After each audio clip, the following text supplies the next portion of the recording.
ഇതൊക്കെയും സംഭവിച്ചതിന് ശേഷം ബോങ്ങിനൊരു ഐഡിയ തോന്നി. തൻ്റെ ഫുഡ് എല്ലാവർക്കും കൊടുത്ത് വീട്ടുകാരെ മൊത്തം ഇംപ്രസ് ചെയ്താൽ ആ കുളം അവരെ കൊണ്ട് തന്നെ റീഫില്ല് ചെയ്യിക്കാൻ എളുപ്പമായിരിക്കുമെന്ന്. ബോങ് പിന്നെയും അടുക്കളയിലെത്തി. എന്നാൽ അസൂയമൂത്ത ഷെഫ് മഹാറാണിക്കുണ്ടാക്കിയിട്ടുള്ള ഫുഡ് ഇൻസ്പെക്ട് ചെയ്യാൻ ബോങ്ങിനെ സമ്മതിച്ചില്ല. സമ്മതിക്കാതെ ആയപ്പോൾ ബോങ്ങിന് ദേഷ്യം വന്ന് ഒരു ചലഞ്ചിനുണ്ടോ എന്ന് ചോദിക്കുന്നു. Speed cooking contest.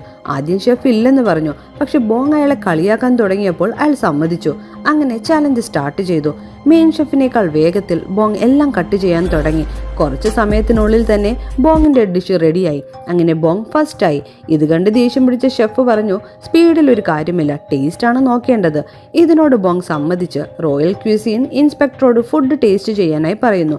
Inspector ബോങ്ങിന്റെ food taste ചെയ്തിട്ട് പറഞ്ഞു, ഇത്രയും ഫാസിനേറ്റഡ് ആയ ഫുഡ് ഞാൻ ഇതുവരെ ടേസ്റ്റ് ചെയ്തിട്ടില്ല. അങ്ങനെ ബോങ് വിന്നറായി പ്രഖ്യാപിക്കുന്നു. Royal kitchen